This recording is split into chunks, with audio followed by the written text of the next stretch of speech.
हल्ली मार्केटमध्ये आहे ना खूप नकली पनीर यायला लागलं आहे. तेव्हापासून मी माझ्या किचनमध्ये हे असं घरी बनवलेलंच मी पनीर वापरते. त्याच्यासाठी इथे म्हैशीचं दूध घ्यायचं आहे, फुल फॅट क्रीममधलं. इथे मी A2चं दूध घेतलेलं आहे, अमूल ब्रँडचं. आणि असं उकळवत ठेवायचं. उकळी आणताना त्याच्यावर मलई जमणार नाही ही काळजी घ्यायची. अशी छान उकळी आली की गॅस बंद करायचा आणि एकदम असं उकळलेलं दूध फाडायचं नाही आहे. तर ते थोडी त्याची वाफ कमी झाली, 1-2 मिनटं असं ढवळत राहायचं आणि थोडी वाफ कमी झाली की हे दूध फाडून घ्यायचं. त्याच्यासाठी अर्धा कप विनेगर आणि त्याच्यात तेवढंच पाणी मिक्स करायचं त्या विनेगरमध्ये. आणि असं मिश्रण आपण हे दूध फाडण्यासाठी वापरणार आहोत. तर आता इकडे हे प्रोसिजर चालू असताना पुढचा सेटअप पण आपल्याला रेडी ठेवावा लागेल. म्हणजे ज्याच्यात आपण आता ते फाडलेलं पनीर आहे ते गाळणार आहोत, ती चाळण, त्याच्यावरती तो कपडा, पुन्हा आपल्याला थंड पाणी पण लागणार आहे. ते सगळं एकदम रेडी ठेवायचं. आणि असं दूध फाडून झालं की लगेच पुढची प्रोसिजर लगेच करायची असते.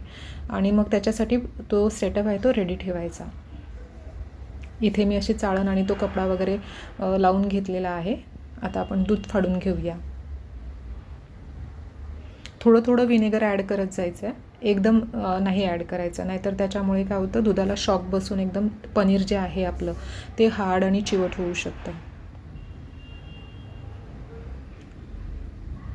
पूर्ण पाणी आणि दूध, जे फाडलेलं दूध आहे ते सेपरेट दिसत नाही तोपर्यंत ही प्रोसिजर फॉलो करायची आहे.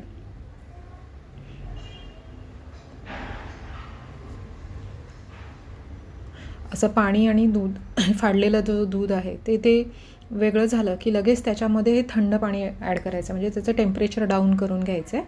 त्याच्यामुळे पनीर आपलं ते सॉफ्ट बनायला मदत होते. आणि असं थोडंसं पाण्याने ते धुवून घ्यायचं आणि 5 मिनटं त्याच्यावर वजन ठेवून पनीर आपलं रेडी.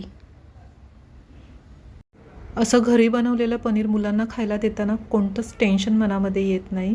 अगदी समाधान वाटतं मुलांच्या ताटात असं घरगुती पनीर पाहिलं की.